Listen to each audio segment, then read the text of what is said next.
My goodness, my dear. I was just reading your question. I'm so sorry. That must be absolutely just mental exhaustion, emotional exhaustion, all of it. My goodness. Um, what I would say, because I don't know if you know, but um, I'm a spiritual life coach, mentor, and all of that. My background's in biology and psychology. The part about whether this could have all been prevented, don't go driving yourself cuckoo over that. We cannot change the past. We cannot, but we can look at the past as a teacher and we can figure out what it is that we need to learn. And so when we move forward, we don't repeat that same lesson. And that's what I'll focus your reading around today is what lessons do you need to take away from this experience? What is of your highest good for this experience? And what are the best steps that you can take forward after this experience? Okay. If I talk fast, my apologies. It's just we only have so much time, and I want to make sure that we get your full reading in there, my dear. Yeah, actually, I want to use this one for you. Let's use this beauty. I love this one. So let's go ahead and see what's going on for you. Hey, Kristina. What messages of love, healing, guidance do we have for Kristina in regards to her current situation and intention? What did she most need to learn from this experience? Last 12 years. Most need to know about this experience.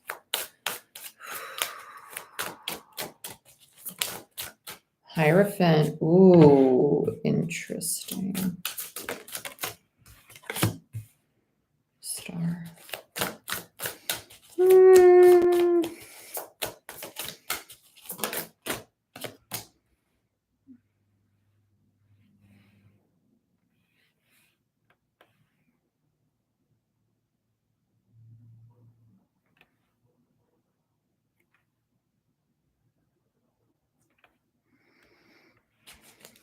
Oh, I wish you got a longer reading. I do. There's so much love here. There's a lot of love and there's a lot of commitment. I feel like both of you perceive this as a missed opportunity. Even if there's a lot of anger and resentment, I think both of you don't want it to end. I think both of you feel like, yeah, 10 of Pentacles. You got the freaking Hierophant and a 10 of Pentacles. It don't look like it's supposed to end. I'm just gonna be honest, but I feel like both of you perceive it, and even energetically, it comes across as a little bit as like a missed opportunity to rewrite the contract, which really comes from this need for vulnerability, for really honest expression, and not it. There needs to be a. Oh gosh, there's just so much here. Okay, let's see what else we got for you, my dear. Yeah, it says just about, yeah, okay. It's like when, oh, this is so frustrating. I could feel the frustration in this. It's like, yeah, temperance. I don't think either of you want this divorce. I don't. I think both of you love each other very much and you can make it work, but the work is hard. The work is hard. It's that place of like, okay, I really do have to be conscious of how I say things when I'm expressing how I feel instead of saying like, okay, well, when you do this, like learning to say, okay, when we go through situations that make me feel like blah, blah, blah, you know, I really am looking like this would be more beneficial to me, things like that. And that's it's a practice. It is a practice. I know when me and my partner went through this, I think it was like a year and a half ago, we went through phases. I could not even listen to him try to express how he felt because it just was making me feel as if I was at fault for things. And that's part of the lesson though, is not just the taking accountability, but also hearing like, okay, just because they see it that way, or just because you see it differently doesn't mean that their perspective is negated. And it's getting rid of that hurt, like not getting rid of it, but like allowing yourself to unbiasedly speak about the situation. Temperance, Ace of Swords, and the Moon. You got a shit ton of majors. I don't think this is going anywhere. I'm gonna be honest with you, and you're probably gonna be like, "What the f?" Welcome to eclipse and retrograde season. Yep. I really think that this is a really deep, deep lesson for both of you to mature in a drastic way, like a really drastic way, like getting rid of like addictive behaviors. When I say addictive could also, it could be substance, it could be people, like codependencies, things like that. But it could also be like attachment to expectation or beliefs of feeling unworthy, or this idea that, well, if anytime I do this, they get pissed off. It's like choosing to see one another with fresh eyes is going to be very, very beneficial. I don't see this going anywhere. I think you both are free will going to end up getting divorced, but the divine is like, no, this could definitely be fixed. Not even fixed. It's just part of your journey to go through this process together and learn to communicate in not such a cold shutdown way, but a very vulnerable, very loving, like, hey, like, I do love you and I want this to work, but like, it's going to take hard work from both of us. And we both have done some dirty shit, you know? Yeah. Page of Cups, Five of Swords, Ten of Swords. There's feelings of betrayal here. That betrayal is what needs to be released. There's feelings of betrayal here, of defeat, of inadequacy, all of it. And yeah, that's what you're going through. This is a hard one. My partner and I separated for probably 3 months during this lesson. And I told him, I said, unless you fix your shit, because he needed to go get some help. He's a retired vet. And he served some pretty nasty tours. And so it was a little bit messy at times. Yeah. And it could lead to feelings of betrayal. And there needs to be conversations about this. But at that time, I was getting help too for myself. Yeah. You both need to learn to like own the mess that you are inside of yourself and love each other through all of your phases. Love one another through all of your phases. Right? Ooh, I'm not trying to confuse you more, but like I'm getting confused for you, knowing the purpose of this reading and then what came out in front of me. The Devil in reverse. Release your attachment to what ifs. Just release it. Just take this as a grain of salt, really. Like, don't harp so much on what anybody wants. Like, really sit with yourself. Envision your higher self. I feel like this is like the attachment to what you thought you could have had or should have been. All these expectations falling away. Yeah, let's get another on the star. Yeah, the Tower. Yeah. Yeah. I feel like you both kind of put a lot of pressure on one another to be certain things and be certain ways. But did you even ask one another if they're willing to be that? Right? Those are tough conversations, but it's like, hey, like, are you willing to try to communicate like this to me? Or are you willing to not say this word that kind of upsets me? And I'd like to not get upset when we're talking. You know, I'm not asking you to change, I'm just asking you to consider how I feel, you know, like. Oh, communication, man. It's a lifesaver or it's a ship sinker, you know? Justice. You're going to rewrite your contract. You're going to see very clearly that this can move forward. And yeah, this cycle's you ain't done. It's not done. You got the World in reverse. You're not done. You're not done. You're not done. Neither of you want it to be done, though. Neither of you want it to be done. Yeah, Two of Cups in reverse. Okay, so stop. This is like, stop trying to invest in the versions of you that you are now. Stop that. Stop trying to rebuild what you have, because what you are rebuilding is what just broke. No. The universe is like, no, let that shit fall. Let it be a 10 of Swords in reverse. Let it end, right?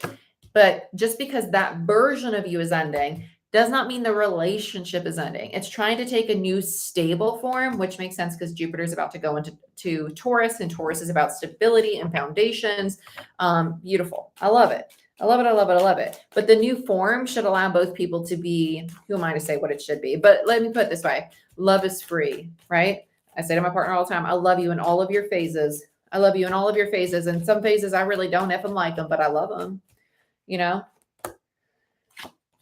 Lovers in reverse and the Six of Wands in reverse.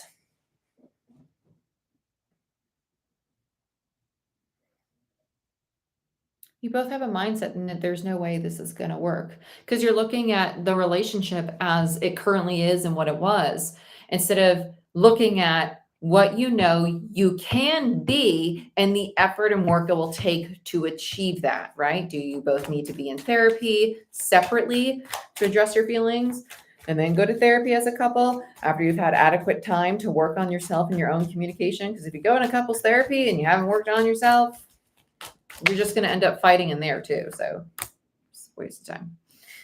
I don't know if I told you, my background's in biology and psychology, and my entire family is a freaking bunch of therapists. Everybody's a freaking counselor. And now my sister-in-law is too. She's graduating next weekend. It's like, damn. So you booked with the jackpot.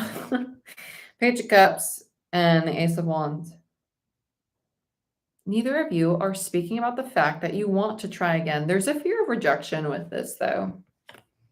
Or a fear of, yeah, it's so heavy. Yeah, it's a fear of failure, of not being enough, of like, what if they don't want me? You know, Judgment in reverse, Three of Pentacles in reverse, Six of Swords. And your partner is basically saying, well, you know, if they don't want to work with me, it must not be meant for me. And they're going to walk away. They're like, okay, fine. You know, they don't have like a fighter mentality. It's I mean, in regards to like the effort, they might fight a lot, but they feel more silent at times, honestly. Like they just shut down. With the moon, yeah, your heart shut. You're both pissed off. There just comes across pissed off. It's like your heart shut down, but you feel confident in yourself and moving forward. This is that teeter-totter that you've been going through, because you're going back and forth between your emotional energy that's pulling you toward your person, but then your desire and your soul's energy that is making you want to feel confident in yourself, but like use common sense kind of, you know, and understand that like you can have your confidence, you can have yourself, you could be a whole new you and still have this relationship if you really want it. You know, let's look at the Ace of Swords. This really just buckles down to communication. How stereotypical is that? Listen, we're all human. Mine did too. When my shit was sinking, yeah, it was definitely communication. And we have the Hermit and the Two of Pentacles. There needs to be conversation about what it is you're teeter-tottering between. Because I promise you, you are not the only one teeter-tottering. And the more you just say, hey, listen, I go back and forth about, should I do this? Should I not do this?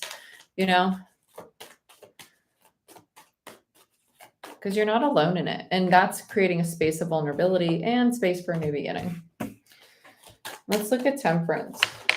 Remember, tarot reads energy. You both are just so scared. You're so scared of healing this love. I want to grab you both and shake you and be like, it can fucking work. You have the 10 of Cups, the 10 of Pentacles, and the 10 of Swords in reverse, and the 10 of Wands. You got all the 10s.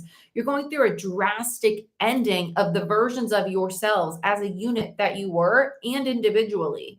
This is normal. Pluto's in retrograde in freaking Aquarius, the sign of authenticity. It's challenging us to embody a new sense of self, but also to create a new energy in our relationships. Like I said, love one another through all of your phases. But my dear, we're over time. I love you. I wish you the best. I'm sorry if this confused you more, but it's just the energy. This is the lesson the universe is trying to teach you. Kind of sounds like the lesson of unconditional love. It really does. Unconditional, meaning all phases, right? All phases, understanding that they are at a certain point on their journey. Maybe they're going to need more time alone. Maybe they need to focus more on themselves. Maybe I'm not a priority right now. That's okay. It's the universe giving me space to make myself a priority. You know, it's those difficult, weird, not common mainstream conversations. I love you. I wish you the best. And I hope to hear from you soon. Maybe get another reading so we can dive a little deeper. And I'll see you next time.